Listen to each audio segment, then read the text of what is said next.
우리가 신앙생활을 하다 보면 딜레마에 빠지는 주제가 있죠.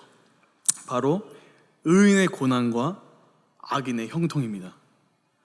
우리는 일상에서 이런 주제를 자주 맞닥뜨리곤 합니다.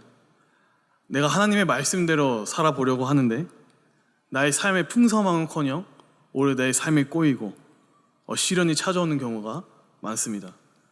또 하나님 앞에서 정직하게 살아야겠다 다짐했는데 실상을 보니 거짓말하는 사람이 더 인정받고 불의하게 행동하는 사람이 더 성공하는 것을 보게 됩니다. 그리고 마음을 다해 봉사하고 기도했는데 나의 병은 낫지도 않고 문제는 해결되지 않습니다. 반대로 하나님을 외면하고 자기 욕심대로 사는 사람이 더 잘되고 더 행복해 보입니다. 어떻게 저 사람이 저렇게 잘 살 수 있을까? 어떻게 저런 죄를 범한 사람이 저렇게 잘 살 수 있을까? 반대로 왜 이렇게 성실한 사람이, 왜 이렇게 착한 사람이 이런 고난을 당해야 되는가? 내 아빠가, 내 자녀가, 내 동생이, 내 엄마가 왜 이런 일을 당해야 하는가? 여러분, 그런 이해할 수 없는 상황에 직면하게 되면 우리 안에서는 하나님을 향한 울분이 터져 나옵니다. 그래서 우리는 신앙생활을 하면서 이런 딜레마에 빠지게 됩니다. 왜 의인은 고난받고 하나님은 악에 대하여 침묵하고 계시는가? 그런데 이 질문과 혼란은 오늘 우리만 겪는 일은 아니었어요. 오늘 본문에 나오는 구약의 선지자 하박국도 똑같은 고민과 똑같은 자리에 섰습니다. 그는 하나님을 사랑했지만 눈앞의 현실은 달랐어요. 의인은 고난당하고 악인은 형통하는 그 현실 앞에서 그는 하나님께 따지고 묻습니다. 그리고 그 질문 속에서 하나님은 하박국에게 뜻밖의 길을 보여주셨습니다. 오늘은 그 하박국이 겪었던 그 신앙의 딜레마를 함께 살펴보고 하나님은 어떻게 반응하셨는지 우리 말씀을 통해 나누려고 합니다. 그리고 하박국은 북이스라엘 아니면 남유다의 어디 나라의 선지자였을까요? 네, 하박국은 남유다의 선지자였습니다. 근데 보통 선지서를 보면 이 선지자는 언제, 어느 왕 때에 하나님의 말씀을 전했는지, 어느 때에 활동을 했는지 대부분 나옵니다. 그런데 하박국서에서는 하박국이 어느 시대 때, 어느 왕 때 활동했는지 기록되어 있지가 않아요. 그런데 학자들이 그 시대의 역사적 배경과 성경을 근거로 해서 하박국의 활동 시기를 발견했는데 그 시기는 여호야김 왕 시대에 활동했다고 봅니다. 그런데 이 요시야 왕의 아들인 여호야김 왕은 거룩한 왕이었을까요? 아니요, 악한 왕이었을까요? 악한 왕이었습니다. 그 당시 남유다는 거룩한 나라는 아니었어요. 부조리한 부정과 부패와 강포와 겁탈과 율법이 해이해지고 정의와 공의가 굽어지는 그러한 상황이었습니다. 그래서 하박국은 하나님께 질문합니다. 하나님, 도대체 왜 가만히 있습니까? 하박국이 이해할 수 없었던 것은 하나님의 침묵이었던 것이죠. 하박국의 입장에서 하나님의 침묵은 두 가지처럼 보이는 거예요. 첫째, 하나님은 악을 용납하시는 것처럼 보이고, 두 번째, 하나님은 악을 해결할 의지가 없는 것처럼 보게 됩니다. 하박국은 하나님께 이렇게 외치죠. 하나님, 왜 가만히 있습니다? 우리나라 가운데 이런 죄악에 판치는데 왜 이 꼴을 보고서도 하나님 도대체 왜 가만히 있습니까? 막 울분을 하나님께 토해내는 것이에요. 우리 말씀을 보겠습니다. 우리 성경을 펴시고 좀 찾았으면 좋겠어요. 하박국 1장 2절부터 4절입니다.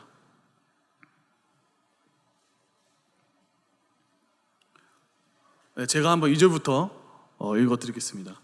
여호와여, 내가 부르짖어도 주께서 듣지 아니하시니 어느 때까지 이르니까? 내가 강포로 말미암아 외쳐도 주께서 구원하지 아니하시나이다. 그리고 여기서의 강포는 폭력을 말합니다. 근데 이 폭력은 대등한 사람끼리 싸우는 것이 아니에요. 마치 다 큰 성인과 유치원 아이가 싸우는 것입니다. 그래서 그 성인이 아이를 향해서 온 힘을 다해 얼굴을 가격할 때 쓰는 단어가 이 강포예요. 3절, 어찌하여 내게 죄악을 보게 하시며 폐역을 눈으로 보게 하시나이까. 겁탈과 강포가 내 앞에 있고 변론과 분쟁이 일어났나이다. 이러므로 율법이 해이하고 정의가 전혀 진행되지 못하오니 이는 악인이 의인을 에워쌌으므로 정의가 굳게 행하여 짐이니이다. 여러분, 말씀을 잘 보시면 단지 하박국 선지자는 하나님께 울분만의 소속뿐만이 아니에요. 하나님이 잘못했다고 말합니다. 하나님, 왜 적절할 때 심판하지 아니하셨습니까? 하나님이 적절할 때 심판했다면 우리나라가 이렇게까지 죄악에 빠지지 않았겠습니다. 이렇게 울분을 쏟아내는 것이에요. 그러자 하나님께서는 하박국에게 이렇게 말씀하십니다. 6절, 보라, 내가 사납고 성급한 백성, 곧 땅이 넓은 곳으로 다니며 자기의 소유가 아닌 거처들을 점령하는 갈대아 사람을 일으켰나니. 여기서 갈대아 사람은 바벨론 사람을 말합니다. 하나님이 이렇게 말씀하시는 거예요. 걱정하지 마라 하박국아, 내가 바벨론을 일으켜서 남유다를 심판하겠다, 이렇게 말씀하시는 거예요. 근데 이 하나님의 말씀을 들은 하박국 선지자는 깜짝 놀랍니다. 왜냐? 하나님의 응답은 하박국 선지자가 기대했던 반응과 전혀 달랐기 때문이에요. 그래서 하박국 13절 끝을 보시면 하박국이 이렇게 말합니다. 악인이 자기보다 의로운 사람을 삼키는데도 잠잠하시나이까.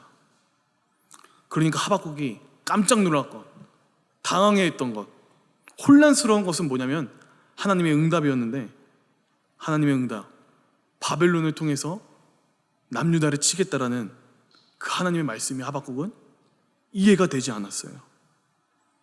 하박국의 입장은, 아니 아무리 그래도, 아무리 남유다가 죄악에 빠져서도 불구하고 어떻게 악인을 들어서 이윤을 칠 수가 있을까? 칠 수가 있습니까? 그렇게 질문하는 것이에요. 그런데 잘 보세요. 조금까지만 해도 하박국은 남유다를 향해서 어떻게 말하냐면 악하다, 겁탈과 강포가 가득하다, 율법이 무너졌다고 고발했습니다. 그런데 하나님의 응답을 듣자마자 그 입술에서 남유다가 악에서 의로운 쪽으로 둔갑을 하게 돼버려요. 아이러니하지 않습니까? 어쩌면 하박국의 마음은 이럴 수 있죠.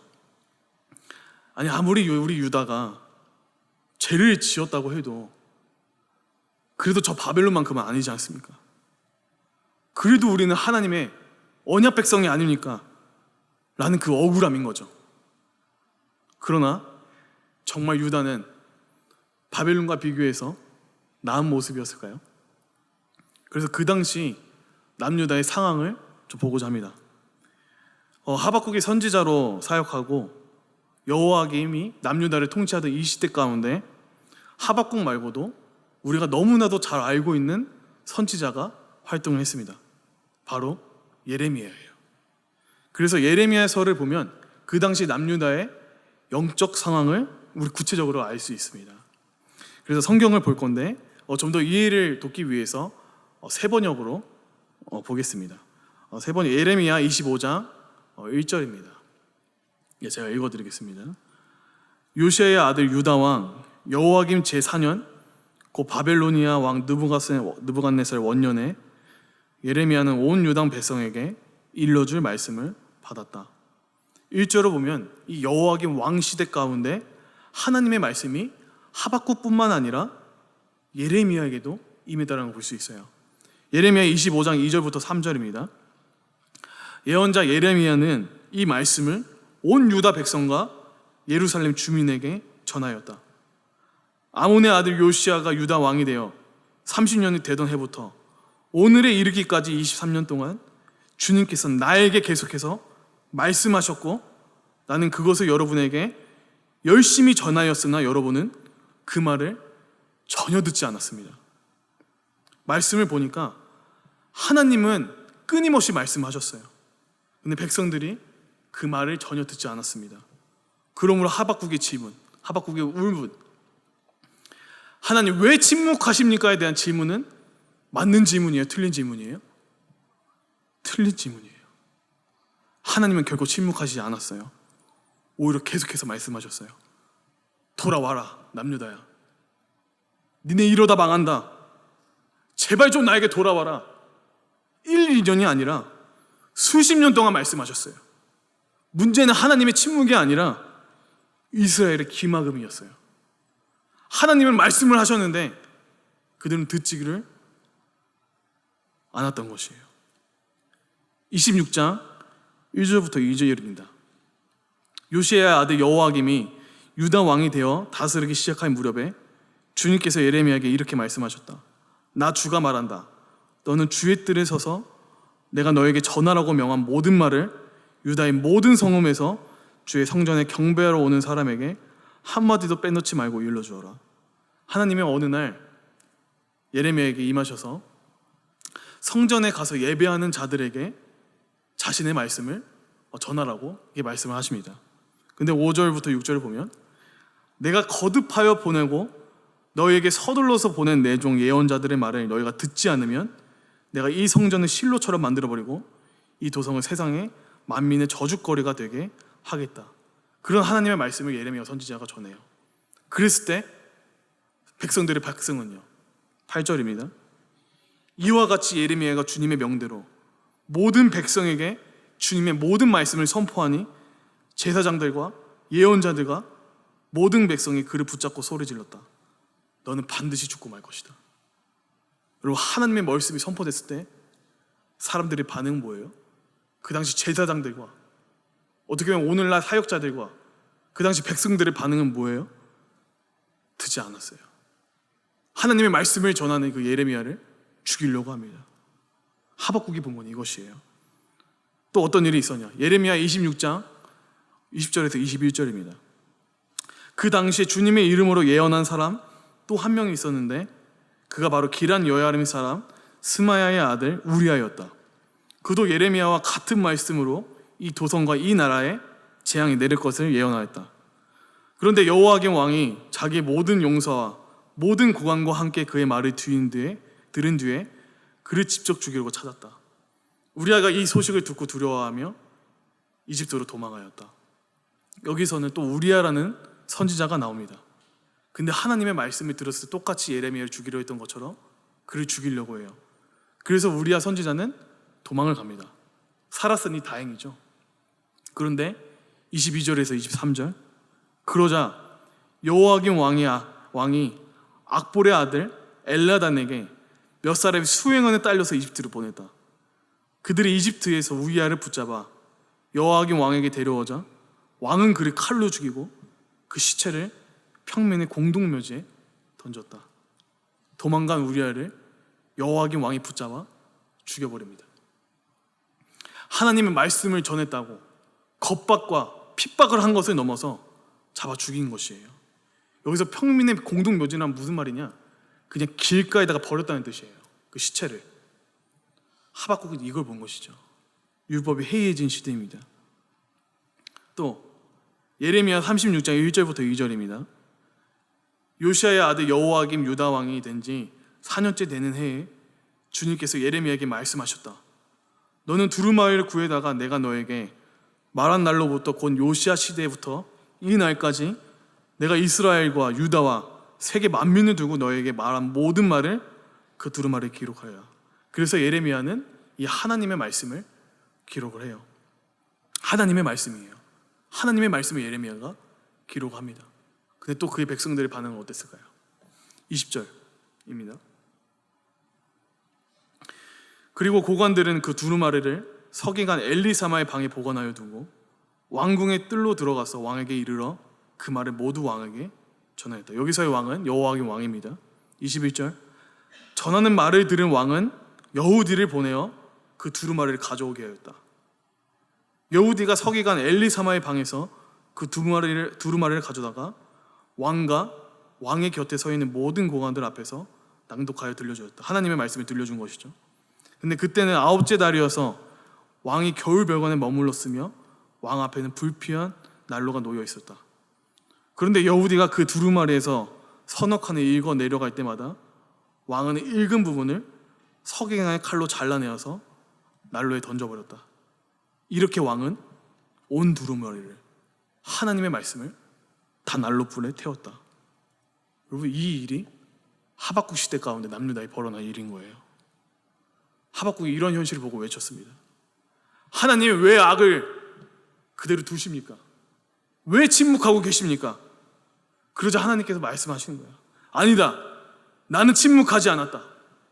내가 이미 선지자들을 보냈고, 그러나 너희가 듣지 않았어. 아니, 오히려 내가 보낸 선지자를 너희들이 붙잡아 죽이지 않겠느냐, 이렇게 말씀하시는 거예요. 여러분, 이것을 볼 때 남유다가 더 악한가요? 바벨론이 더 악한가요? 누가 더 나쁜 죄인이고 누가 더 악한 죄인입니까? 하박국의 눈에서는 그래도 바벨론 사람들이 더 악인으로 보였나 봅니다. 그런데 하나님의 눈으로는요, 하나님의 공의의 관점에서는 똑같은 죄인이에요. 어떻게 악인을 들어 의인을 심판하십니까? 양심이 있으면 그런 말을 못하는 것이에요. 예를 들어서 여기에 완전한 선이 있습니다. 그리고 여기에 완전한 악이 있어요. 이 악은 완전 뼛속까지 뿌리 깊은 악입니다. 이런 존재는 사단이겠죠. 이런 완벽한 악. 그리고 완벽한 선은 하나님밖에 안 계실 거예요. 그러므로 모든 사람은 이 스펙트럼 안에 있습니다. 우리는 어디 쪽일까요? 우리 중간 좀 넘을까요? 그런데 파렴치한 범죄자들이 있죠. 뉴스에 나오는 범죄자들. 그런 사람들은 좀 더 완전한 악에 가깝겠죠. 그런데 하나님의 완전한 선, 하나님의 공의의 눈으로 바라보면 어떨까요? 나나 범죄자나 하나님 눈에 똑같은 죄인인 것이에요. 우리 모두는 정도가 다를 뿐, 차이가 있을 뿐, 다 악한 사람들인 것이에요. 여러분, 저와 여러분 어디에 서 있습니까? 이 스펙트럼 안에 서 있는 것이에요. 상대적인 차이만 있을 뿐 간에 다 똑같은 죄인이라는 것은 사실입니다. 그런데 사람들이 하나님께 따지며 묻습니다. 하나님, 어떻게 악인의 형통을 가만두십니까? 왜 악인을 벌하지 아니하십니까? 그러나 사실 본래 악인은 바로 우리들인 것이에요. 하나님의 공의 앞에서 심판받아 마땅한 자가 바로 우리인 것이에요. 그러나 우리 하나님께서는 우리의 죄를 즉시 심판하지 아니하시고 예수 그리스도의 십자가로 그 죄를 대신 심판하셨습니다. 그래서 지금 우리가 살고 살아있는 것이에요. 우리가 숨을 쉬면서 하나님의 자녀로 살 수 있는 것은 전적인 하나님의 은혜입니다. 구원받은 우리는 의인입니다. 하지만 그렇다고 해서 우리가 내세울 수 있는 의인은 아닌 것이에요. 우리가 의인이 된 것은 우리의 공로 때문이 아니라 오직 하나님의 은혜로 주어진 선물입니다. 그래서 하나님의 공의의 눈으로 보면 여전히 우리 안에는 죄의 흔적이 있어요. 그러나 하나님은 그 모든 것을 십자가 안에서 덮으시고 우리를 의인이라고 불러주십니다. 그렇게 우리는 나의 공로는 전혀 없기에, 나의 노력은 전혀 없기에 내가 의인이다 자랑할 수 없고, 다만 나는 은혜를 입은 자다라고만 고백할 수 있는 것이에요. 그런데 우리는 내 죄를 덮어주시는 그 하나님의 은혜에 감사하면서도 다른 사람에게 베풀어지는 그 은혜에는 용납하지 못하는 것이에요.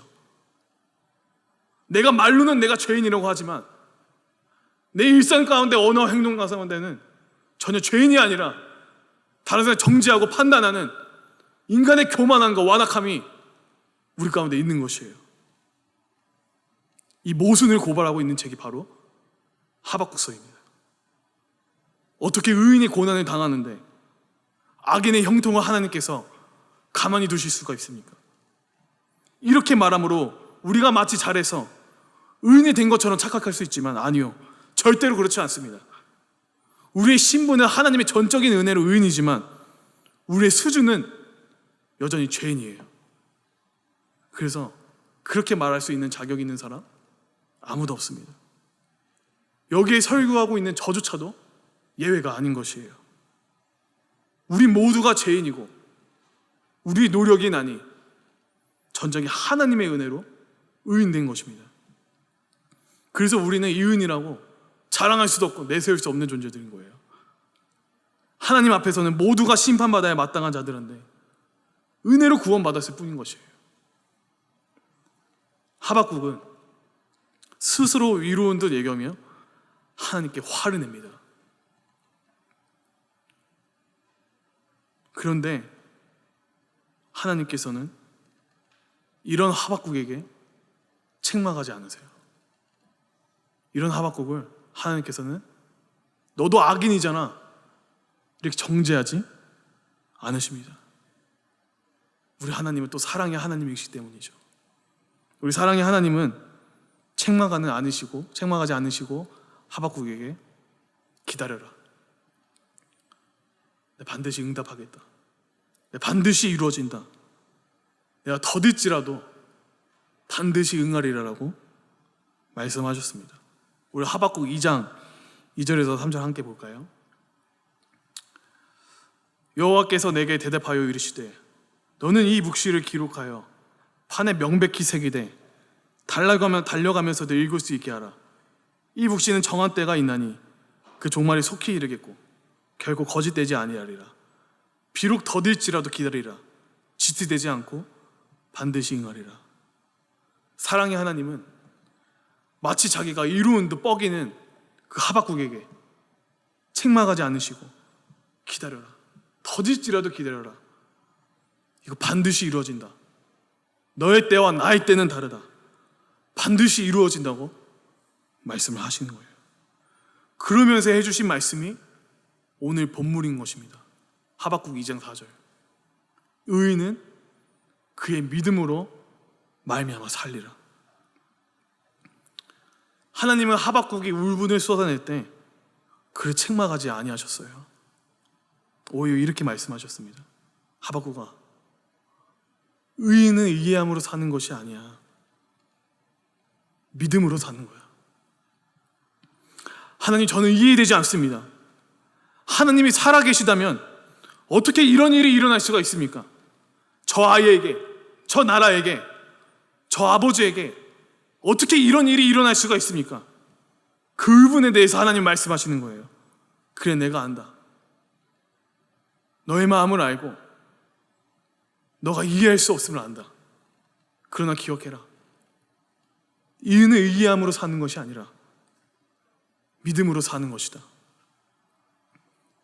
우리는 하박국과 같은 울분과 절규를 토해낼 때가 있습니다. 하나님, 저는 도무지 이 상황이 이해되지 않습니다. 하나님, 지금 당장 제 앞에 나타나서 저를 이해시켜 주십시오. 그런데 오늘 하나님은 말씀하시는 거예요. 의인은 이해로 사는 것이 아니다. 믿음으로 사는 것이다. 여기서 말하는 믿음은 예수님을 그리스도를 믿는 믿음이 아니에요. 이 믿음은 무엇이냐? 하나님 성품에 대한 신뢰인 것이에요. 하나님은 신실하시다. 하나님은 내 삶을 가지고 장난치지 아니하신다. 하나님이 실수하지 아니하신다. 하나님은 내 인생을 책임져 주신다. 하나님은 거룩하시다. 하나님은 살아계신다라는 그 하나님을 향한 신뢰인 것이에요. 그래서 오늘 믿음으로 산다는 것은 하나님의 성품을 신뢰하면서 산다는 것이에요. 그분의 선하심과 그 신실하심을 믿는 것, 그것이 바로 의인의 길이라는 것입니다. 그러고 나서 하나님은 하박국에게 말씀하십니다. 그 남유다의 멸망, 예루살렘 멸망의 뒤에 있는 하나님의 계획, 하나님의 숨겨진 비밀을 드디어 말씀하세요. 주전 586년에 예루살렘 성과 성전이 완전히 무너져요. 남유다는 완전히 멸망을 합니다. 모든 백성이 포로로 끌려가요. 그런데 그 전까지 하나님은 어떤 분으로 여겨졌었냐면 이스라엘만의 하나님, 곧 민족신처럼 여겨졌어요. 이스라엘만의 하나님. 이스라엘 사람들만 알고 이스라엘 사람들만 예배드리고 이방인은 접근할 수 없는 하나님처럼 그렇게 보였습니다. 그런데 아이러니하게도 성전이 무너지고 나라가 멸망하자 달라집니다. 이스라엘 백성이 포로로 끌려가 이방 땅에서 회당을 세우고 그곳에서 하느님의 말씀을 읽기 시작한 곳이에요. 다른 나라 땅에서 회당을 세우고. 그러다 주변의 이방인들이 궁금해합니다. 저 건물은 뭘까? 저들이 읽고 있는 책은 뭐지? 그러고 그 회당에 들어와서 말씀을 읽기 시작해요. 그리고 놀랍게도 그들 가운데서 하나님을 믿는 자들이 일어나기 시작해요. 복음이 전파되기 시작하고 하나님이 전파되기 시작하는 거예요. 놀랍지 않아요? 예루살렘과 성전이 무너지기 전에 하나님은 이스라엘만의 신, 이스라엘만의 민족 신처럼 여겨졌습니다. 그러나 멸망 이후에는 오히려 하나님을 아는 지식에 온 땅에 펴져나가기 시작한 것이에요. 그래서 다니엘서를 보면 멸망 이후에 바벨론의 느부갓네살 왕이 이렇게 고백합니다. 여러분, 그 당시 바벨론 최강국이에요. 세계 최강국. 그 세계 최강국의 최고의 권력이 가진 왕이 이렇게 고백을 하는 거예요. 다니엘이 섬기는 하나님의 말로 참되신 하나님이다. 메대 다리오 왕도 이렇게 고백합니다. 다니엘의 하나님이 진짜 하나님이다. 여러분, 예루살렘 성전과 성이 무너지기 전에는 이방 왕들 가운데 이런 고백을 한 자가 단 한 명도 없었어요. 아이러니하게도 성전이 무너진 이후에야 하나님의 이름이 열방 가운데, 이스라엘뿐만이 아니라 열방 가운데 선포되기 시작한 것이에요. 이것이 바로 하나님께서 하박국에게 말씀하신 비밀인 것이에요. 그래서 2장 14절에 물이 바다를 덮은 같이 여호와의 영광을 인정하는 것이 세상에 가득함이라. 무엇을 통해서예요? 바로 예루살렘의 멸망을 통해서예요. 누가 이런 일을 상상이나 했겠습니까? 하박국은 몰랐습니다. 그 누구도 알지 못했어요. 그러나 하나님은 계획하셨습니다. 비록 남유다의 제약 때문에 심판이 임했지만 그 심판은 끝이 아니었어요. 하나님은 그 심판조차 사용하셔서 하나님을 아는 지식이 모든 민족과 열방 가운데 증거되게 하신 것이에요. 그리고 그 비밀을, 그 하나님의 놀라운 경륜을 하박국은 알게 된 것이에요. 그러자 하박국은 놀라운 찬양을 하나님께 올려드립니다. 비록 무화과 나무가 무성하지 못하며 포도나무에 열매가 없으며 감람나무에 소출이 없으며 밭에 먹을 것이 없으며 우리의 양이 없으며 외양간에 소가 없을지라도 나는 여호와로 말미암아 즐거워하며 나는 구원의 하나님으로 말미암아 기뻐하리로다. 여러분, 무화과가 무성하지 못한 게 감사 이유가 됩니까? 포도나무 열매가 없고 감람나무에 소출이 없고 우리의 양이 없고 외양간에 소가 없는 게 하나님을 예배하고 하나님께 나아가고 하나님께 감사해야 될 이유가 됩니까? 아니에요. 이런 것은 원망과 불편의 조건이에요. 그런데 하박국은 결정한 거죠. 이제 하나님, 나는 상황에 따라 하나님을 예배하지 않기로 결정하겠습니다. 내가 이해되면 그때 감사하고 이해되지 않으면 불만을 쏟아내는, 이제는 내가 그렇게 하지 않겠습니다.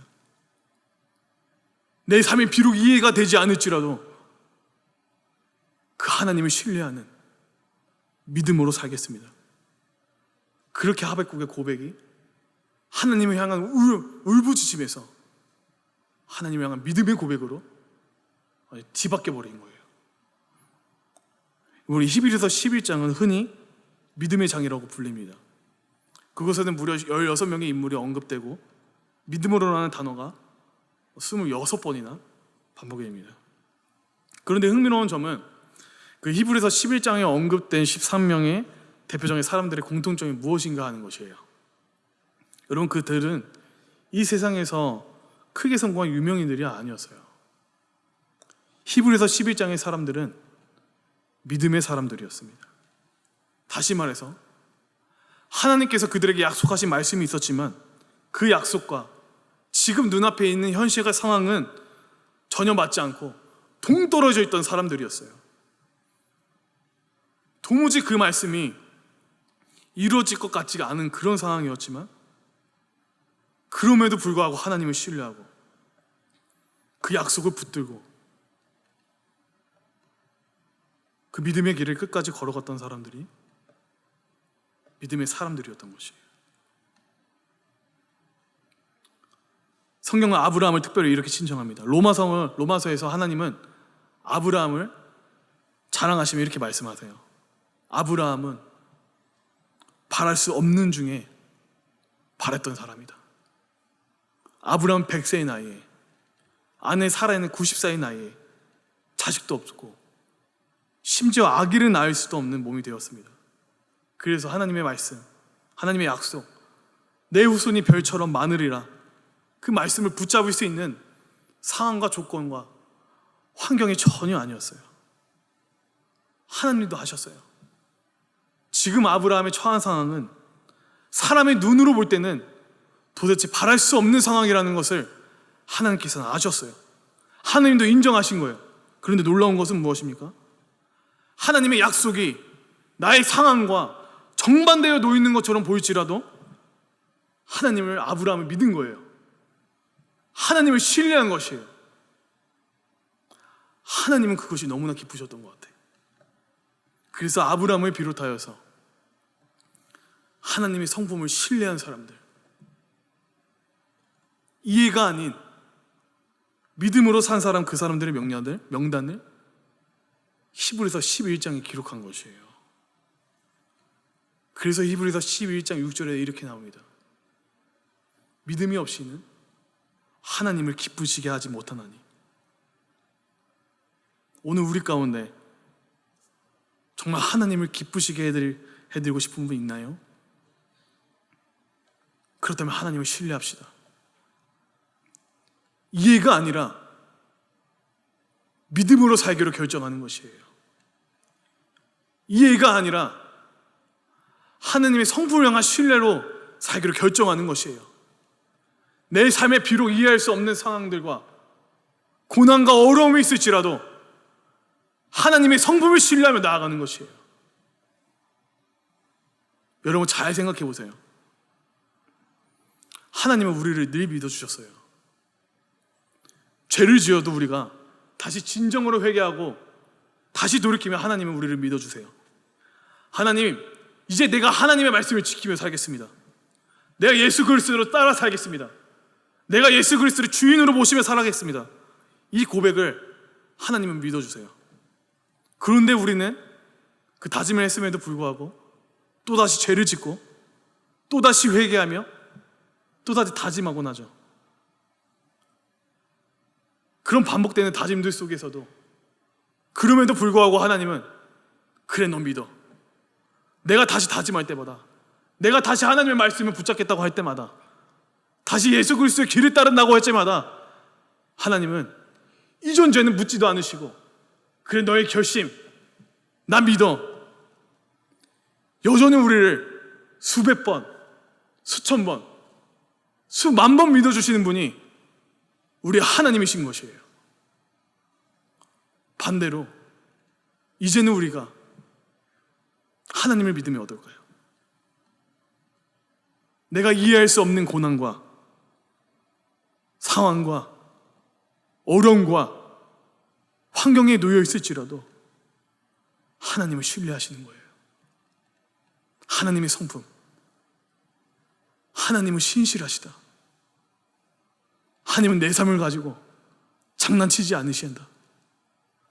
하나님은 반드시 나를 선한 길로 인도하신다. 그 하나님의 성품을 신뢰하는 것이에요. 그래서 누가 이렇게 고백하겠습니까? 하나님, 그동안 하나님은 저를 믿어주셨습니다. 수백 번, 수만 번 하나님은 저를 믿어주셨습니다. 이제 제 차례입니다. 제가 이해가 아닌 이제는 믿음으로 살겠습니다. 비록 나의 삶에 무화과 나무가 무성하지 못하며 포도나무에 열매가 없으며 감람나무에 솔출이 없으며 밭에 먹을 것이 없으며 우리의 양이 없으며 외양간에 소가 없을지라도 나는 여호와로 말미암아 즐거워하며 나를 그토록 사랑하셔서 나를 구원하신 하나님으로 말미암아 기뻐하는 삶을 살겠습니다. 누가 오늘 이 고백을 하나님께 드리겠습니까? 사랑하는 성도 여러분, 우리 이해가 아닌 믿음으로 삽시다. 이해가 되어서 하나님을 찬양하는 것이 아니라, 이해가 되어서 하나님을 예배하는 것이가 아니라, 이해되지 않을지라도 내가 처한 현실과 내가 처한 상황과 그런 환경이 이해되지 않을지라도 하나님을 예배하는, 하나님의 발걸음으로 가는 길이 흔들리지 않는, 우리를 너무나 선한 길로 인도하시고 신실하시고 모든 만물의 주권자 되시는 그 하나님을 붙드는, 이해가 아닌 믿음으로 사는 저와 여러분이 되길 소망합니다.